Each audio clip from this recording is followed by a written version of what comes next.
நமஸ்காரம். நம்முடைய முயற்சியால் நாம் எடுத்த காரியங்கள் நிறைவேற வேண்டும். முயற்சி திருவினையாக்கும். அதில் தோல்வியுற்றாலும் எடுத்த காரியம் நல்லதாக இருக்குமானால் திரும்ப திரும்ப முயற்சிக்கலாம். அந்த தோல்வி படிக்கட்டாகவே இருக்கும். இதெல்லாம் நாம் வாசித்திருக்கிறோம், கேள்விப்பட்டும் இருக்கிறோம். நம்முடைய முயற்சி நாம் எடுத்த காரியத்தில் வெற்றி. லக்ஷ்மணன் இந்திரஜித்தோட சண்டையிட்டுக் கொண்டிருக்கிறார். இலங்கையில் போர். ராமனுக்கும் ராவணனுக்கும் 7 நாட்கள் பெரும் போர். ராவணன் பக்கத்தில் ராட்சசர்கள் படை, ராமனுக்கு உதவுவதற்கு வானரர்கள் குரங்குகள் படை.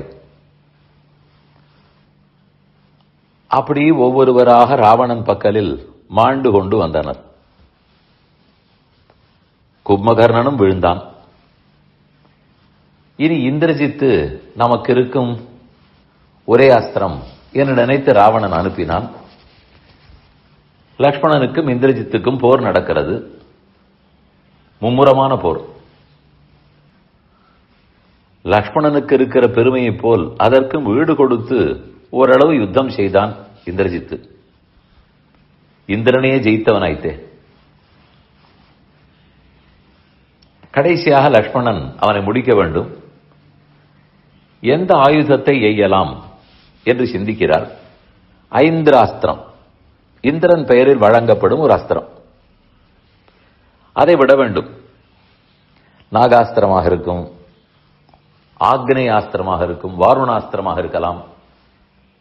இப்படி எத்தனையோ அஸ்திரங்கள். பிரம்மாஸ்திரம் எல்லாத்த விட சிறப்பானதுன்னு கேள்விப்பட்டிருப்பீர்கள்.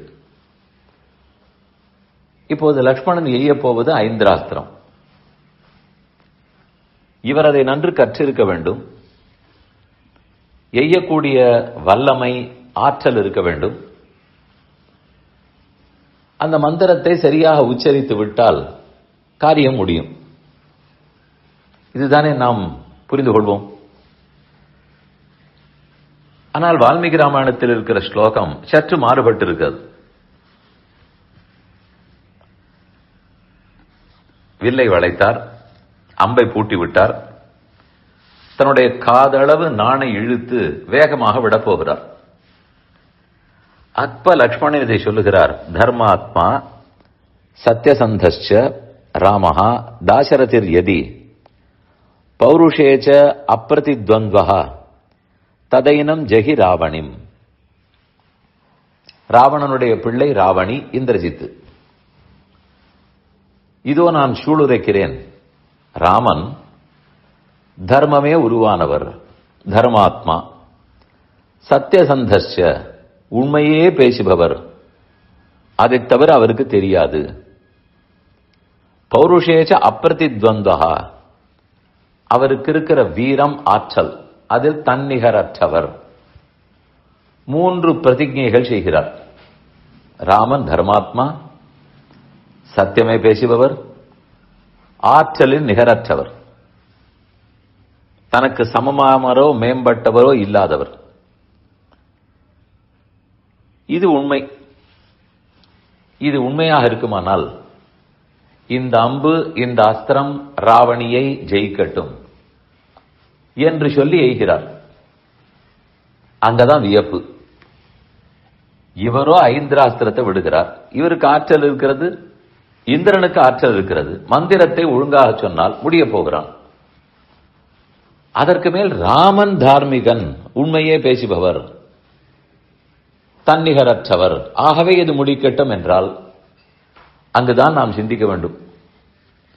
சில விஷயங்கள் நம்ம முயற்சியால் முடிந்துவிடும்.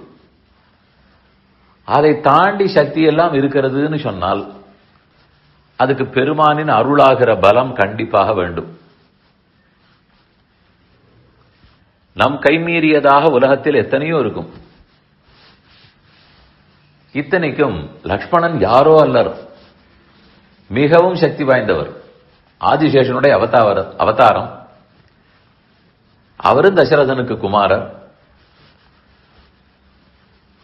ராமனுக்கு தம்பி, இத்தனை பெருமகள் இருந்தும் அதென்ன தன்னுடைய ஆற்றலாலே நான் இதோ சூழரைக்கிறேன் முடிக்கட்டும்னு சொல்லாமல் ராமனுடைய அருமை பெருமைகளை சொல்லி அது உண்மை, ஆகவே இது ஜெயிக்கட்டும்னு சொல்ல வேண்டுமானால் என்ன செய்தாலும் ஜீவர்களான நம்முடைய ஆற்றல் ஒரு அளவுக்கு உட்பட்டது.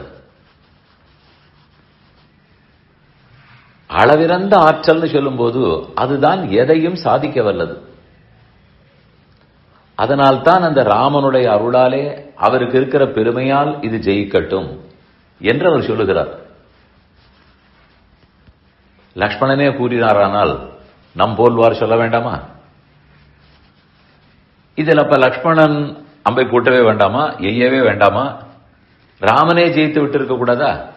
எல்லாரையும் சேர்த்து ராமனே ஜெயித்திருக்கலாம், ஆனால் செய்யவில்லை. ஹனுமான் கொன்றவர் உண்டு, சுக்ரீவன் சண்டையிட்டு இருக்கிறார், நளன், நீலன், ஒவ்வொருத்தர், அங்கதன், இப்படி எல்லாருக்கும் பங்கு இருக்கிறது. நம்ம முயற்சி கண்டிப்பாக இருக்க வேண்டும். ஆனா அந்த முயற்சிக்கு மேல் இறைவனுடைய பலம், உண்மை, தர்மம், இவைகள்தான் உலகத்தை தாங்கும். நாம் எத்தனை ஆற்றல் தோற்று போனாலும் தர்மம்ங்கிற ஆற்றல் தோற்காது. அதனால்தான் அதன் பெயரை சொல்லி தர்மாத்மா ராமன், ஆகவே இது கண்டிப்பாக ஜெயிக்கட்டும். காரியம் முடிந்து விட்டதே, இந்திரஜித்தும் ஆண்டு போனான். ஆனால் இந்த செய்தியை சற்று நிதானமாக சிந்தித்து பார்த்தால் நாம் எதை நம்ப வேண்டும், எப்படி நடந்து கொள்ள வேண்டும் என்பது புரியும்.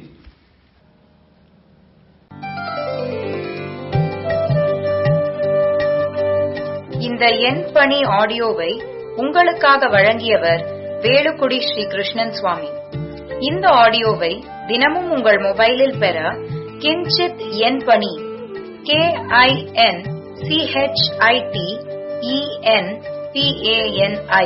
என்ற ஆப்பை கூகுள் பிளே ஸ்டோரிலோ அல்லது ஆப்பிள் ஐ ஸ்டோரிலோ டவுன்லோட் செய்து கொள்ளவும். தினம்தோறும் இது போன்ற உபன்யாசங்களை கேட்டு மகிழவும்.